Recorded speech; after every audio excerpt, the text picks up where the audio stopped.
Olá, tudo bem com vocês? Eu sou a Kelly, professora de História, e no vídeo de hoje nós vamos detalhar fontes históricas sobre a sociedade francesa antes da Revolução. Vamos analisar tabelas, textos e gravuras sobre a composição da sociedade francesa antes da Revolução. Assim nós compreendemos melhor o processo revolucionário. Na semana passada já postei um vídeo explicando todo o processo revolucionário e, como eu disse, agora nós vamos começar a detalhar cada fase, analisando imagens, gravuras, charges, textos, documentos históricos que nos ajudam a entender melhor cada partezinha. Também já fiz um vídeo analisando duas charges sobre a sociedade francesa, vou deixar nos cards e também na descrição para você analisar. E no vídeo de hoje nós vamos ver aqui de uma outra forma, sim, visualizando números sobre a sociedade francesa e também textos sobre a atuação de cada um desses grupos. Primeiro vamos observar um quadro mostrando de forma esquemática e bem simplificada quem fazia parte de qual grupo e a condição socioeconômica de cada um deles.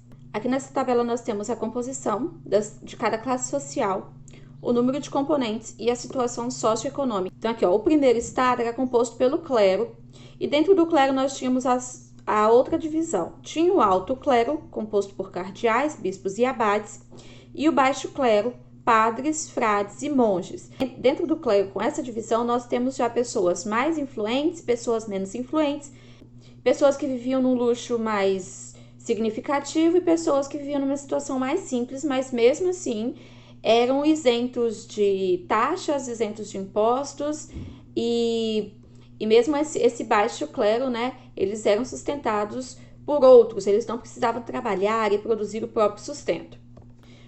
O clero correspondia a 120 mil pessoas, cerca de 1% ali da população. A situação econômica deles, eles possuíam muitas terras, cobravam dízimo e taxas sobre batismos, casamentos, sepultamentos, missas. Essas terras, essas propriedades, elas foram se acumulando, lembrando que o clero não se casa, né? Nós temos ali a questão do celibato do clero. E por essa questão, se eles não se casam, nunca que essas riquezas deles serão divididas em herança. Então foi apenas crescendo o número de propriedades e era a classe mais rica e muito influente. O segundo estado era composto pela nobreza. Da nobreza faziam parte a família real e a nobreza cortesã, que eram as pessoas que viviam na corte e que ajudavam na administração do reino. A nobreza provincial também é chamada de nobreza rural ou nobreza feudal, que eram as pessoas que viviam na zona rural. Os donos dos feudos já viviam em grandes propriedades rurais. E estava começando a se popularizar naquela época também a nobreza de toga, que eram altos comerciantes, grandes comerciantes, né, a alta burguesia, que compravam títulos de nobreza, faziam vultuosas doações para o rei em troca de títulos de nobreza.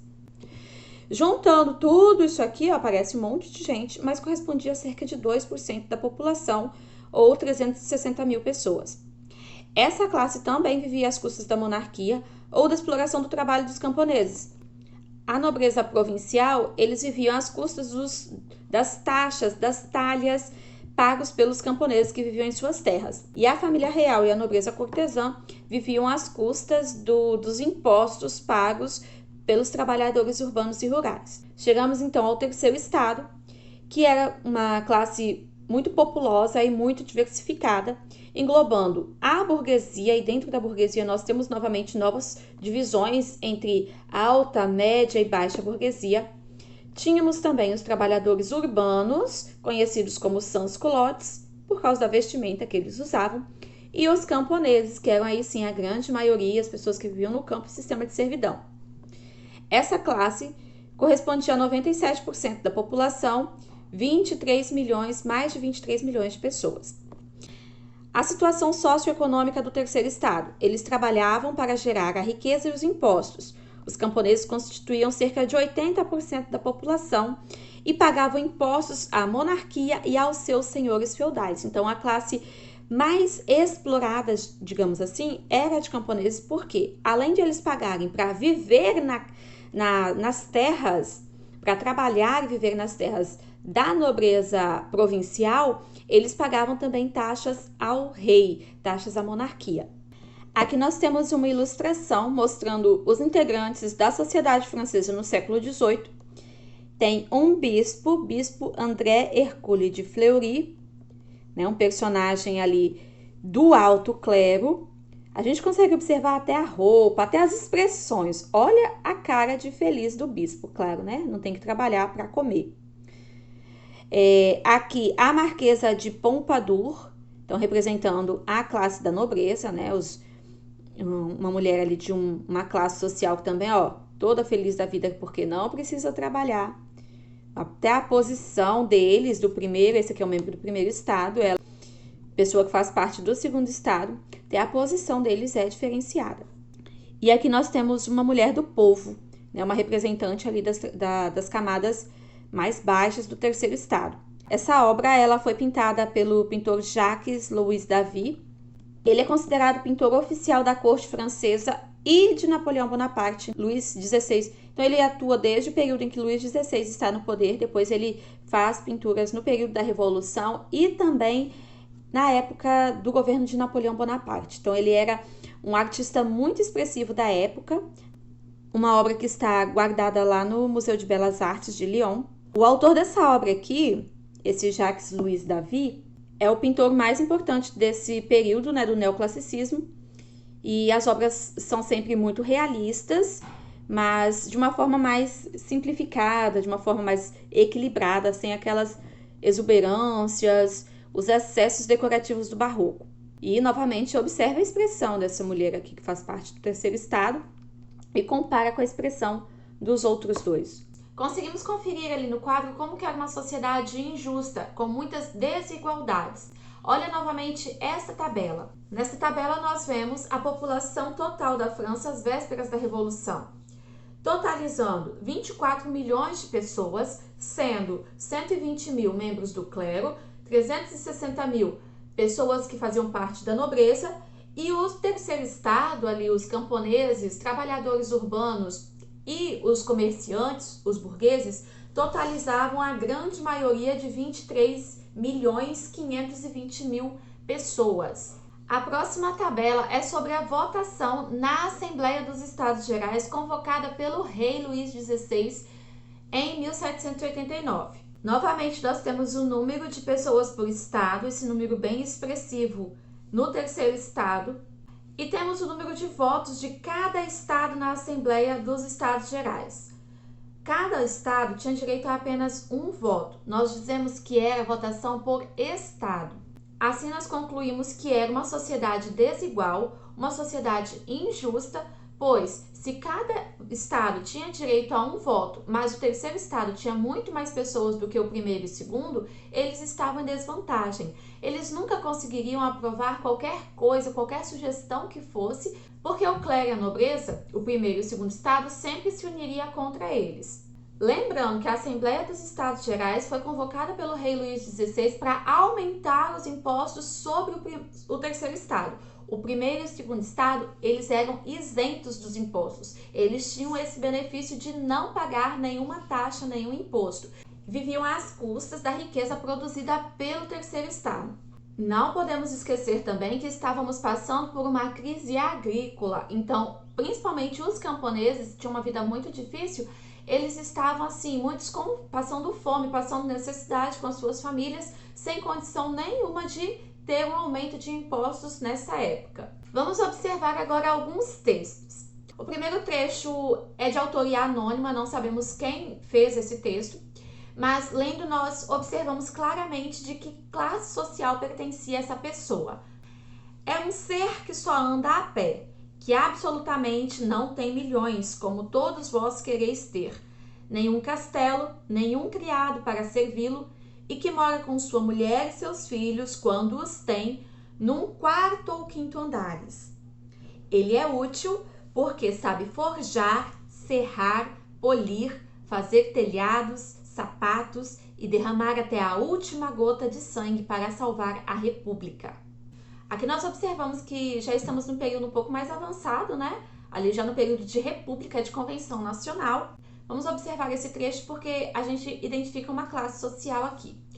Primeiro, só por dizer que eles moram num quarto ou quinto andares, estamos, em um prédio, a gente já deduz que são pessoas que moram na cidade, em locais onde tem essas construções mais elevadas. Um personagem que representa uma classe que sabe fazer diversas atividades, desde forjar, serrar, polir, fazer telhados, sapatos. O texto se refere aos populares, a pessoas que vivem nos subúrbios de Paris, pessoas sem grandes posses, mas que executam atividades essenciais para o funcionamento da cidade. Deixa bem claro que é uma pessoa sem posse, porque diz ali que é uma pessoa que não tem castelo, não tem criados para servi-los, que andam a pé e que moram ali amontoados com a família, no quarto, quinto andares, então em locais assim apertados. Deduzimos assim que são apartamentos, que são locais pequenos, onde ele mora amontoado com a sua família.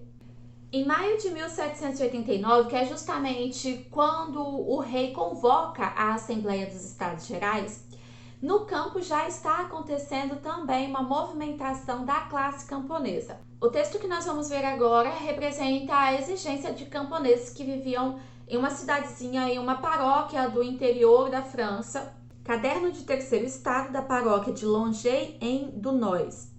Nós, habitantes da paróquia de Longueuil, abaixo assinados, tendo-nos reunido em virtude das ordens do rei na sexta-feira, dia 6 de maio de 1789, pedimos que todos os privilégios sejam abolidos. Declaramos que se alguém merece ter privilégios, são os habitantes do campo, pois são os mais úteis ao Estado, porque por seu trabalho o fazem viver. Que até hoje foram quase os únicos a pagar os exorbitantes impostos de que esta província está carregada. Que os campos estão arruinados e os cultivadores na impossibilidade de poder manter e criar sua família. Que a maior parte falta o pão, visto os impostos que os sobrecarregam e as perdas que experimentam todos os anos. Pedimos também que as talhas com as quais a nossa paróquia está sobrecarregada sejam abolidas. Que este imposto que nos oprime e que só é pago pelos infelizes seja convertido num só e único imposto ao qual devem ser submetidos todos os eclesiásticos e nobres sem distinção, e que o produto deste imposto seja levado diretamente ao tesouro. Pedimos ainda que não haja mais gabela e que o sal se torne comerciável, o que seria um grande benefício para todo o povo e principalmente para nós, habitantes do campo, que pagamos esta mercadoria muito caro e que dela fazemos o maior consumo. Aqui então nós vemos bem clara a situação dos camponeses naquela época. Eles deixam bem claro aqui as taxas que eles pagam, o quanto isso está sendo ruim para eles naquela situação de crise agrícola. Eles exigem o fim dos privilégios, alegando que se alguém tem que ter privilégios, que sejam eles, pois são eles, os camponeses, os que mais contribuem para o Estado com o trabalho deles. Eles afirmam assim, somos os mais úteis. É como se eles dissessem que eles são os mais úteis do país, os mais úteis do reino, porque pelo trabalho deles, todo o restante vive, Aquela questão, é no campo que se produz o alimento, se não tiver o alimento produzido no campo, a cidade não come, a nobreza e o clero não comem. As talhas que eles citam no texto e pedem que sejam abolidas são impostos que remontam ao feudalismo, aquele período lá em que os servos eles tinham que pagar várias taxas aos senhores feudais, tinham que pagar várias taxas pelo uso dos equipamentos do feudo, pelo uso de propriedades, de territórios do feudo. Então, realmente era uma classe muito sobrecarregada com taxas, com impostos. A gabela que eles pedem a extinção era um imposto pago pelo sal. E eles falam aqui sobre a necessidade, a importância do sal, novamente lembrando o período onde não tinha energia elétrica, não tinha freezer, geladeira, então o sal era muito importante para a conservação dos alimentos. Fica também claro a falta de alimento, ali ele diz que falta o pão para alimentar os seus filhos. Do lado do texto aqui nós temos uma gravura feita por volta de 1780, onde nós temos uma vila camponesa com várias atividades. O camponês está semeando, ele está carregando vários instrumentos de trabalho, ali uma pá, um outro instrumento que é usado para revolver a terra e deixá-la mais fofa, mais fértil. Em volta vários animaizinhos, tem desde, né, o galo ali na cabeça dele, a galinha com os pintinhos, o porco, uma vaca. Atrás outras pessoas trabalhando também. E a legenda dessa imagem diz: trabalhando duro para pagar taxas. Muito claro como que era a situação desta parte do terceiro estado, né? Que o terceiro estado ele era bem diversificado, desde pessoas ricas, né, alta burguesia, até esses que tinham a vida mais difícil, que eram os camponeses. Muito bem, pessoal, espero que tenha ficado claro essa questão da sociedade francesa. Se ainda ficou alguma dúvida, fique à vontade para estar vindo aqui na caixa de comentários, deixar a sua dúvida, a sua sugestão, eu vou responder com certeza com muito carinho. Aproveito para pedir você que ainda não é inscrito no canal para se inscrever, ativar as notificações, clica no sininho, escolhe a opção todas para ser avisado toda vez que eu postar um vídeo novo. Aproveita e deixa o seu like se você gostou do vídeo. Se você achar que esse vídeo é pertinente, pode ajudar outra pessoa, compartilha, coloca nas suas redes sociais ou envia para um amigo. Muito obrigada, pessoal. Tchau e até a próxima!